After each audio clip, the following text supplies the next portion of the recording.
ये भी बताइए कि इस बार की ये पहल जो है वो किसकी तरफ से हुई? बीजेपी ने बुलाया कि नीतीश जी आपका बड़ा अपमान हो रहा है, आप आ जाइए, या नीतीश कुमार के हाथ में कुछ बचा नहीं तो उन्होंने कहा कि इस तरफ जाना है तो हमें ही दरवाजा खटखटाना पड़ेगा? देखिए, नीतीश कुमार के सामने सबसे बड़ी समस्या ये थी कि अगर वो महागठबंधन में रह जाते तो उनके जेडीयू के लिए नुकसान था। ऐसे में नीतीश कुमार के तरफ से ही, यानी जेडीयू के तरफ से ही ये पहल की गई कि किसी तरह उनको अपनी पार्टी भी बचाना है, अपना अस्तित्व भी बचाना है, उनका जो सम्मान एनडीए ने दिया था उस सम्मान को भी बचाना है। इसलिए जो सोर्स बता रहे हैं कि नीतीश कुमार की तरफ से ये पहल की गई थी, और जैसे ही केसी त्यागी को दिल्ली भेजा गया आज ही, तब ये माना जाने लगा कि केसी त्यागी इस मामले को लेकर के पहल करेंगे। लेकिन आपको एक बड़ी जानकारी दे दूं कि इस पूरे मामले जेडीयू और बीजेपी के बीच के खटास को दूर करने में एक अलग नेता की भूमिका रही है। उस नेता का नाम अभी सामने नहीं लिया जा सकता है, लेकिन सच्चाई ये है कि नीतीश कुमार को फिर से एनडीए में शामिल करने की जो पहल थी वो नीतीश के पहल के बाद हुई, और उसके बाद ही ये बीजेपी ने भी फैसला ले लिया कि नीतीश कुमार के लिए जो बंद दरवाजे हैं उसे खोल दिया जाए, और नीतीश की तरफ से भी ये क्लियर कर दिया गया कि अब वो एक पल भी महागठबंधन में नहीं रहेंगे। और अंततः यह फैसला हो गया है कि 36 घंटे के अंदर नीतीश कुमार अब महागठबंधन के हिस्सा नहीं रहेंगे, वो एनडीए में शामिल होंगे, और एनडीए में रहकर जो बाकी शर्तें हैं या बाकी जो बातें हैं, और खास करके एनडीए का जो कन्वेनरशिप अभी लगातार खाली है, उस पद के लिए नीतीश कुमार का नाम सामने रखा जा सकता है। राम मोहन। बिल्कुल प्रशांत, लेकिन इसके साथ साथ अभी बहुत सारे सवाल हैं कि गठबंधन का क्या होगा, इंडिया नाम का क्या होगा, और भी पार्टियों का रुख क्या है वो हमने देखा ही है, आम आदमी पार्टी से लेकर और टीएमसी। लेकिन अभी बिहार में दिलचस्पी इसलिए ज्यादा है कि बिहार में क्या होगा। क्या मुख्यमंत्री पद को लेकर भी कोई बात हुई है? क्या सीटों के बंटवारे को लेकर कोई बात हुई है? कि चूंकि 17 सीटों की चर्चा यहां यह थी कि 17 आरजेडी 17 जेडीयू, क्या बीजेपी के साथ भी उसी स्थिति में, उसी बार्गेनिंग कैपेसिटी के साथ नीतीश कुमार गए हैं? देखिए, नीतीश कुमार के बारे में ये कहा जाता है कि नीतीश कुमार एक बड़े बार्गेनर हैं, और अपनी बातों को जब वो किसी दूसरे दल में रखते हैं तो पूरी ताकत के साथ रखते हैं। और नीतीश कुमार की जो छवि बिहार में है, खास करके बीजेपी को भी 2024 के लोकसभा चुनाव के लिए नीतीश कुमार की ज़रूरत है, क्योंकि जो पिछड़ा वोट है यहाँ पर, जो बाकी ईबीसी वोट हैं, जो उसके बाद वैश्य वोट हैं, ये तमाम वोट को एक साथ पोलराइज करने के लिए बीजेपी को भी नीतीश की ज़रूरत थी। भले ही बीजेपी इस बात को खुल के नहीं कह रही थी, लेकिन बीजेपी के साथ नीतीश कुमार के आने पर यह साफ तौर पर हो जाता है कि बिहार में 40 सीट जो एनडीए दावा कर रही है कि 40 सीट जीतेंगे। तो आपको याद होगा कि 2019 में बीजेपी और जेडीयू जब साथ में थी तो 39 सीट पर उसने कब्जा किया था, 1 सीट कांग्रेस को मिली थी। लेकिन इस बार के जो समीकरण है, जो जातीय समीकरण है, राम मंदिर का मुद्दा है, जिस तरह से कर्पूरी ठाकुर को सम्मान दिया गया है, भारत रत्न की उपाधि दी गई है, तो इन सब को देखते हुए कहा जा सकता है कि नीतीश कुमार के सामने बीजेपी की बहुत ज़्यादा कोई शर्तें नहीं होंगी।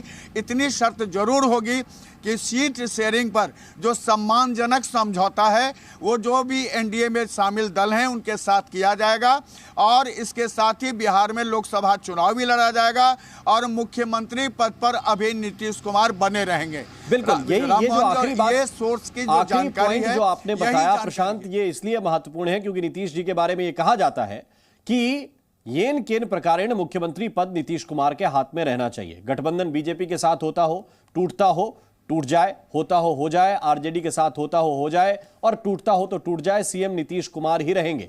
तो ये आपने जो बताया कि मुख्यमंत्री नीतीश कुमार ही रहेंगे, ये पहली शर्त शायद इसकी रही होगी। लेकिन जरा ये भी बताइए, जनता का मूड क्या कहता है? कि आप 6 महीने पहले बीजेपी के साथ गलबैयां करते हुए ये कहते थे कि सबसे अच्छी पार्टी है, 6 महीने आपने लगातार सिलसिलेवार एक तरह से कोसना शुरू कर दिया। 6 महीने अब आप 2 दिन बाद, जैसे आप बता रहे हैं जो कुछ होगा 24 घंटे के अंदर होगा, 2 दिन के बाद आप फिर से वही शुरू करेंगे। जनता के मन में कुछ इंपैक्ट पड़ता है या फिर सब कुछ सामान्य है? देखिए, बिहार की जनता जो है वो बहुत ही जागरूक जनता है और यहाँ के वोटर भी जो हैं बहुत ही जागरूक हैं। वो जानते हैं कि केंद्र की सरकार और बिहार की सरकार अगर एक गठबंधन का हो तो बिहार का विकास निश्चित तौर पर बहुत आगे तक होगा। और जबकि लगातार एनडीए सरकार, केंद्र की सरकार जो है बिहार में विकास की धारा और विकास के लिए काफ़ी पैसे यहाँ पर खर्च कर रही है। और नीतीश कुमार के साथ आने से यह लोगों को भरोसा है कि इस बार अगर नीतीश कुमार साथ रह गए तो बिहार में जो कुछ, जैसे कानून व्यवस्था की बात है, जैसे यहाँ पर हेल्थ के सर्विसेज की बात है, यहाँ शिक्षा की बात है, ये तमाम चीज़ें पटरी पर, जो पटरी से लौट गई थी वो पटरी पर फिर से आ जाएंगी। और नीतीश कुमार को बीजेपी के सपोर्ट मिलने से ये फ़ायदा होगा कि नीतीश कुमार यहाँ खुलकर, फ्री होकर, फ्री हैंड काम करेंगे। उनके कामकाज पर किसी तरह का हस्तक्षेप नहीं होगा। जबकि महागठबंधन में जितने दिन नीतीश कुमार रहे उनके ऊपर ये दबाव रहा, उनके कामकाज में हस्तक्षेप होता रहा। अंत में नीतीश कुमार को उसमें हस्तक्षेप करना पड़ा है। कई जगहों पर ट्रांसफ़र पोस्टिंग से लेके कई मुद्दों पर उन्होंने अपना हस्तक्षेप कर उसको कैंसिल कराया है। तो इन सब चीज़ों से जब राहत मिलेगी नीतीश कुमार को तो निश्चित तौर पर बिहार में विकास होगा। जहां तक रहा वोटर की बात, बिहार के लोगों की बात, तो बिहार के लोग जानते हैं कि विकास करने के लिए केंद्र की सरकार और राज्य की सरकार को एक होना जरूरी है।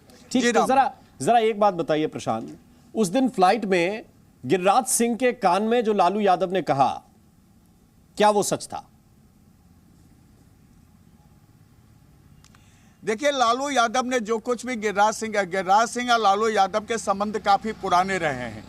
लालू यादव और गिरिराज सिंह की बातें जो हैं वो उन दोनों की बातें हुई, लेकिन जिस तरह से गिरिराज सिंह ने पूरे मामलों का खुलासा किया उसमें सीधे तौर पर कहा था कि वो जेडीयू को तोड़ देंगे और तोड़कर अपनी पार्टी में विलय कराएंगे। यह बातें जब सामने आई थी तो नीतीश कुमार चौकन्ने हो गए थे, क्योंकि नीतीश कुमार को पता है कि जेडीयू ही उनका अस्तित्व है।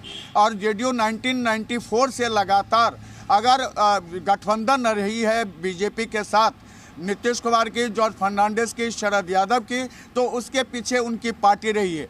क्योंकि बिहार में कुर्मी, जो लव कुश का एक वोट बैंक है, वह वोट बैंक नीतीश कुमार की ताकत रही है।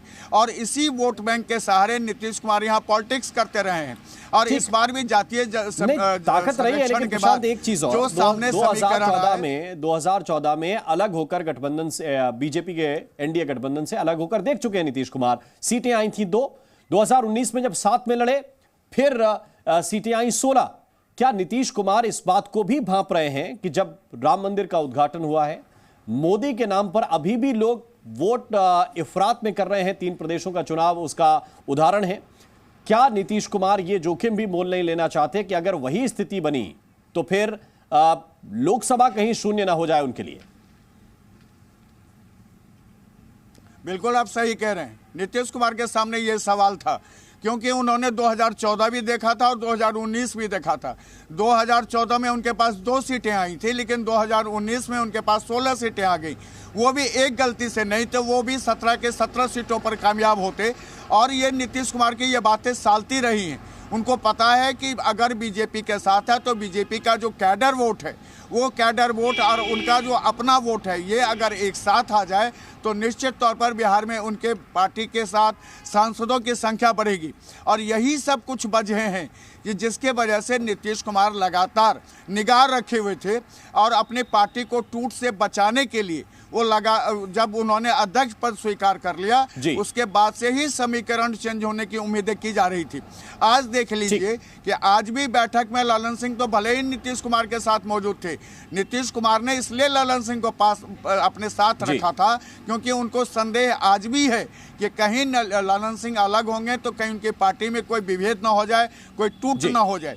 और इन सब कारणों को आप लगातार जरूरी जानकारी दे रहे हैं। इस वक्त की बड़ी खबर यही है कि नीतीश कुमार गठबंधन का साथ छोड़ेंगे, महागठबंधन का साथ छोड़ेंगे, आरजेडी का साथ छोड़ेंगे और साथ में जाएंगे एनडीए गठबंधन के। जी न्यूज़।